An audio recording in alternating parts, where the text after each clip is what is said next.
Weeks time, I think. I think it's the best record we've ever made, which I don't always believe when you finish. By the time the records come out, I'm normally finding fault with them already.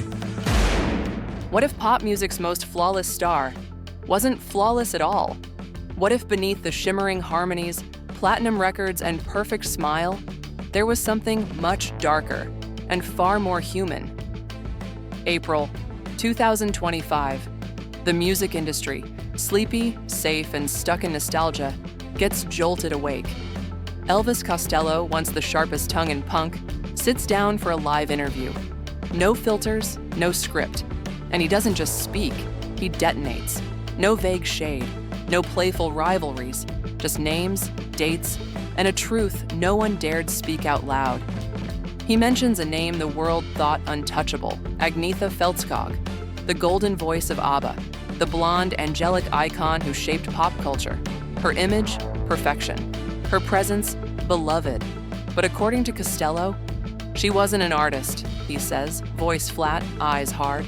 She was a product, a puppet, built by machines, sold by image, and hollow underneath.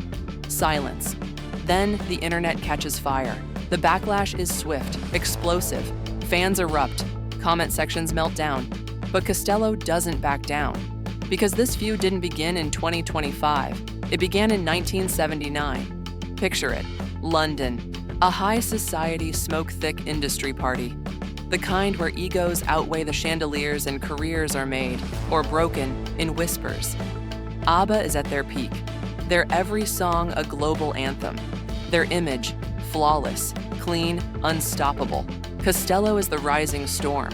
Anti-establishment, loud, honest to a fault. The two worlds collide. Introductions are made. Small talk turns stiff. And then, like flint striking steel, it sparks. Costello, ever blunt, says what no one else dared say to her face. You're not a singer. You're a face. Manufactured melody with no soul. Gasps. Stunned silence. Witnesses remember her face. Stone white, lips trembling. And then she snapped. She fired back. Words lost in the stunned hush of the room. But the tone? Scorched. She stormed out. He stayed. Unapologetic. They never spoke again. But that night, it wasn't just drama. It left a scar on both of them. Because Costello didn't just see a pop icon that night. He saw a mask. A mask so tightly wrapped around Agnetha that it looked like it might crack. Behind the glitter was something brittle, not weakness, but a brutal, private pressure. In the years that followed, whispers began to circle. Studio insiders, quiet at first, started to talk. Recording sessions weren't creative havens. They were emotional battlegrounds. Producers walked out in frustration or in tears. Sessions derailed by sudden outbursts. Creative control battles that turned vicious. A highly anticipated duet with Phil Collins? Scrapped. Why? Because Agnetha allegedly refused to compromise a single note. To fans, it was artistic conviction. To collaborators, it felt like something else. Control. Or worse, fear disguised as power. In Sweden's tight-knit music world, her name carried both awe and apprehension. Some quietly called her brilliant. Others used words like paranoid, difficult, isolated. Then came her long-awaited comeback. 2004, My Coloring Book was announced like a royal return. Tour dates, magazine covers, a media blitz that promised the rebirth of a pop queen. And then she vanished. No interviews, no appearances, no explanations, just silence. What happened? Burnout? A private breakdown? Or something worse? Did she step away because she'd had enough of the spotlight?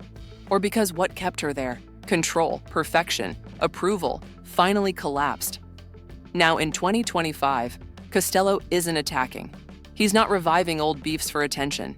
He's grieving, remembering, trying to explain the truth behind that long-ago feud. Because he says the world built Agnetha up to be untouchable, but never asked who she really was behind the lights. They adored her voice, but no one heard the silence between the notes. This story isn't over, not even close. There are more names, more moments, more truths that, once uncovered, may never be unseen. So ask yourself, do we really know the legends we idolize? Or do we only know the version they were allowed to show? Beneath the sequins and spotlight, what truths are buried? And when they finally surface, whose legacy survives? If you're ready to go deeper, if you want the full, raw, unfiltered truth behind the pop myths we worship, subscribe, follow, stay tuned. Because what's coming next will make this feel like the calm before the real storm.